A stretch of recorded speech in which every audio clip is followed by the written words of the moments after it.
Yo! In today's video I will cover 10 of the most practical and efficient building moves you need to learn if you want to improve at fighting or building in general. Some of them are easy, some pretty advanced, but still easily learnable if you get in the reps and practice. Anyways, all of them will give you a huge advantage over your enemy if you are playing creative, ranked or even cups, so pay your full attention to this video to not miss out any of those. But enough talked, let's get started. Everyone knows 90s, but did you know that you can do 2 with 1 jump? If you time your jump perfectly and just keep on turning around in the air, you can literally jump 2 boxes high and go 1 extra layer higher by only jumping once. I would recommend to do the 90s I am doing, as they need the least amount of mats and are easily manageable. You can also do them infinitely, or you can add some variations like Eclipse 90. For that you just place 2 more ramps, jump to your left, place a floor and a stair, jump up to your right and place a floor and a stair again. Or you can try a bait to make him think that you stop cranking and coming towards him.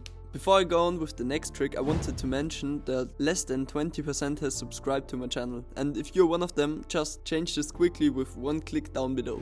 Thank you. The next move is called high cone, and it is in the game for quite a long time. Though still to this day, only a little amount of people abuses its strength. To pull this trick off, you need to place a wall and then look slightly above it to get the cone directly on the perfect place. If you look too high up, you will cone yourself, same as if you look too low. So you need to find out the perfect spot and do it a lot of times to get a feeling so you can use it in an in-game scenario. I would recommend to make sure that the bottom of your crosshair is on 1 layer with the upper end of the wall for the beginning. With this you open so many great opportunities to get high ground or just confuse your enemy. For example, if he is ramping up towards you, you can simply place the cone on top instead of having to edit the wall and then place the cone. Eventually you can in advance completely piece him up. The third trick is, if you have never done it, one of the hardest to pull off, as you need to master movement and positioning. I am talking about the side jump, in which you place a high wall to protect and land on a stair in advance. To make it more beginner friendly, I want to explain the general high side jump, which ends on a stair. For that you normally place your cone and then jump up to the right or left. Look down, place a floor and a stair. If even this is too hard, you can try to just land on a floor but look downwards, as you need it later on. Then if you get more comfortable with this, you can in addition place a wall to protect yourself so the enemy on high ground can't shoot you. And if this is going easy, you can place a high wall mid-side jump. You will recognize that you have to flick very hard to pull it off, and it needs a lot of prac to get consistent with it. But trust me, practice pays off in this case. The fourth trick has actually 2 varieties and is one of the easiest ways to piece your opponent if he is unaware. It looks like this, and I call it cone or ramp block, as you literally block the movement of your opponent. The one with the cone is basically known by everyone and therefore expected and mostly countered by your enemy placing a wall to his right. But with a stair, or as we just learned by using a high cone, you can still catch him. As I have not seen anyone using the ramp to block their opponent off, I think you often get a huge momentum advantage and you can possibly piece him up afterwards. I would recommend to use the unawareness of the enemy and confuse him even more by piecing him and then pressuring him from many different sides. The fifth trick is one of the best ways to confuse your enemy if he is on high ground trying to protect his layer advantage. By pulling this off, you can change direction multiple times and go a few layers up in only a very short period of time. It was established by phase sway back in the times and is still very effective. To do it quickly,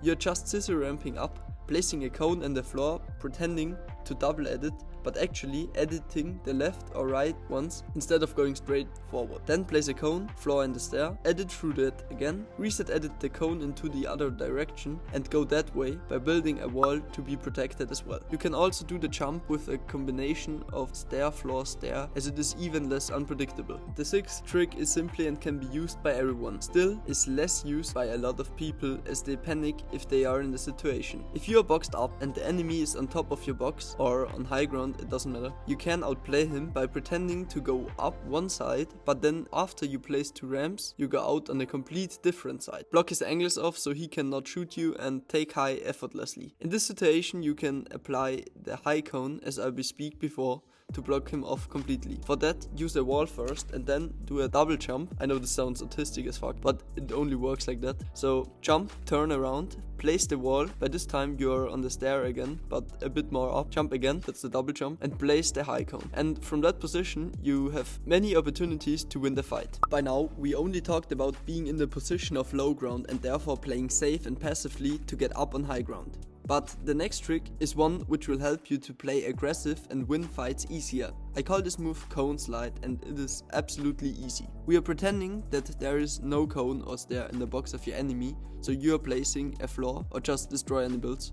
Get your cone out, aim directly under the box of your enemy and place the cone inside his box from the outside. With that you gain a bit of peace, but you will actually put a lot of pressure onto your opponent, as he has to either rebox or loses time by destroying the building. Make sure to keep the pressure up high from that point. The next tip is again for getting high, and it is my favorite move to get a few layers up. This move is not as crazy as the others, but you can confuse your enemy by some direction changes, and it is easy doable again. For this quick 180 turn, you simply start again by placing a double ramp, but then placing a cone above the upper stair, followed by a cone to the left or preferably right. Then you jump below the cone and slide 3 walls along with that motion, followed by a stair which will catch you. From that point you can either do a side jump to your left, or you just edit through that cone and wall and push your enemy directly, or you start rebuilding.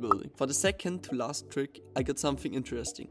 Did you know that you can jump further than one box without sprinting? And yeah, it's kind of lame due to the sprinting adjustment Epic made a few seasons ago. But this one will at least give you some momentum advantage, as your enemy won't be able to track you correctly. To pull this jump off, you have to cone yourself first, but then jump, slide even one more cone out and save your ass on a ramp from which you have many opportunities again. Like editing the cone and instantly placing a floor so no builds were broken and you fall down, or you do a side jump. This last trick is probably one of the best if you want to elevate yourself upwards many different layers whilst being completely protected. The protected 90s, as I call them, start by double ramping once again. But then, instead of starting some cones, you will jump whilst placing at least one wall and the cone on top of the stair, then flipping the stair and landing on it. Edit the left 2 tiles of the cone and make it into a stair looking towards you. In the following, you place 2 walls for protection again and another cone on top of the edited one. For the last step, you jump again, flip the cone and land on top of it to go on with an additional wall which you can edit through in advance.